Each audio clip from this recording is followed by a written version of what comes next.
afternoon, everyone, and happy Friday. Welcome to Stock Market Today. You have Alyssa Corum here, and I'm joined by Ken Shreve. And we're going to break down the narrowly mixed session that we saw today. And Ken, give us a preview of the stocks that we're going to be analyzing. Yeah, pretty quiet, orderly session today, Allie. Today we'll take a look at a really strong earnings report from Applied Materials. Take a look at Alibaba ahead of its earnings report next week, and also take a look at Zscaler, which is enjoying a pretty good first test of its 10-week moving average. Okay, well, let's check in on the Nasdaq. We did see a quiet session indeed, with the tech-heavy index down 0.2% for the day. The S&P 500 roughly flat, and the Dow up slightly, about 0.1%. But all in all, not a bad way to close the week. We sure finished the week a lot better than we started it. Yeah, at exactly. least on the Nasdaq. I mean, we were down about 0.5%, not that very late in the session, and there was a little late round of buying that came in. And as you mentioned, the Nasdaq was down just 0.2%. We just want to switch over to a weekly chart of the Nasdaq and see.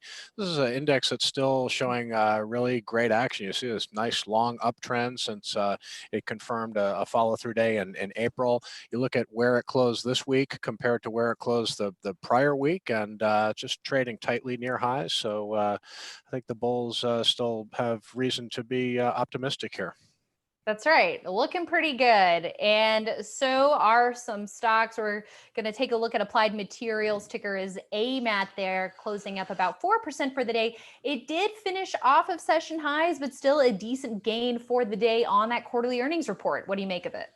Yeah, so the daily chart shows several recent breakouts over some pivot areas. So there's a pretty good argument that can be made that it's probably extended past a proper buy point here. But when you switch over to the weekly chart again, you see a stock that really looks like it's in the early stages of breaking out of a big long base here with a pretty healthy relative strength line. So listen, the numbers at Applied Materials were strong again. The fourth straight quarter of accelerating sales growth.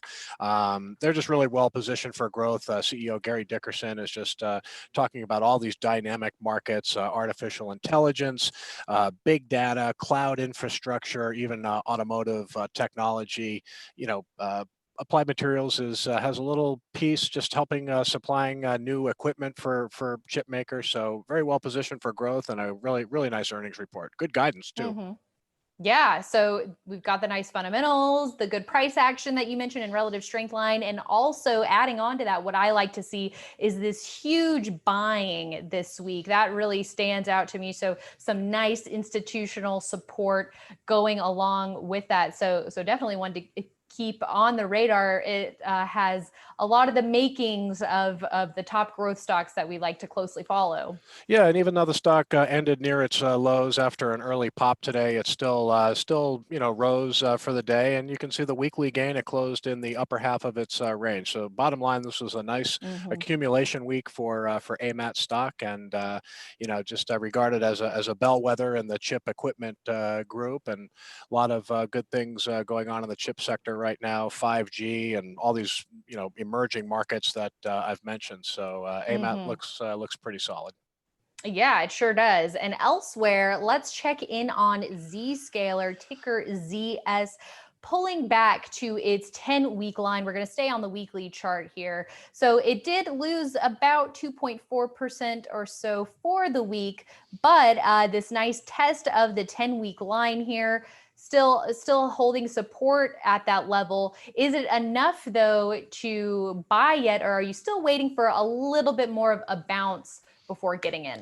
Well, you can see that really big bounce that Zscaler made off its 10-week line several weeks ago, that big blue up session. So there you go, right there. That is like unequivocal support at the 10-week Yeah. line. So, the fact that the stock is still holding above the 10-week moving average is positive. I know Chris and Mike were talking about Zscaler on IBD Live this morning. They weren't all that keen on the pullback. To me, it looks pretty reasonable, especially when you look at the price action this week. I think it managed to close in the top half of its its weekly range, even though it closed lower. So, when a stock is, testing support and the weekly chart shows a close near the weekly low, that's not really a convincing convincing case of support. So support still looks pretty good here. Obviously, you want to see a good blue up week when a stock finds support. Don't have that yet in the Zscaler, but definitely one of the leaders in the in cloud security and the security software group. Yeah, well, one to watch for next week in case we do see a little bit more of a bounce there. And Alibaba has now formed a new base. We're going to keep on the weekly chart here. So a lot of really tight weekly closes here, Ken.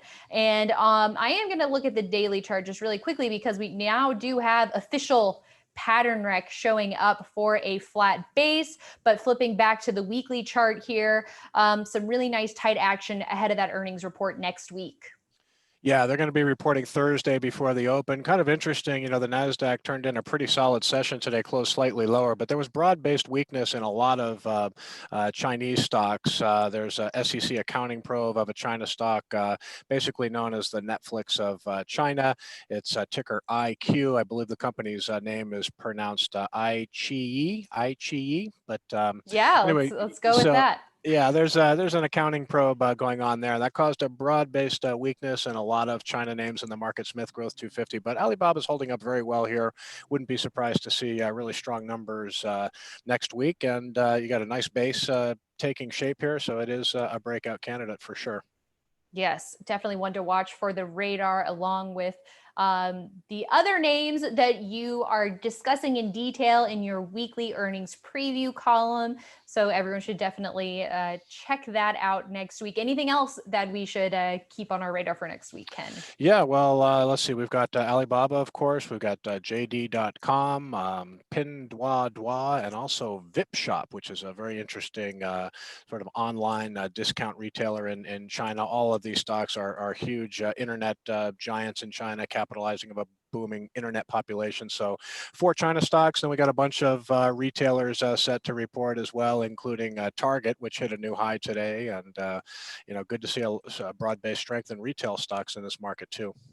Yeah, so a lot of stuff still going on in the way of earnings reports next week. So we're going to be breaking down all of that news for you, as well as all of the stock action to go with it throughout IBD. I'm sorry to interrupt. I forgot to mention the really big one, NVIDIA, which is on leaderboard, and that's been the big leading semiconductor stock. Even better price performance than Applied Materials in recent months, but NVIDIA's results next week will be closely watched. Yes, we will definitely be watching that very closely, especially on IBD Live, our daily morning live stream, where our experts are sharing their screens and breaking down the action of the day. We've been all over NVIDIA this whole rally, as well as all the other leading growth stocks, not only just their first breakouts, but those add-on buying opportunities, and in the face of the rotation that we saw within the last week, where to start scaling back and exiting and maybe shifting some of that money around. So there's always something new to talk about.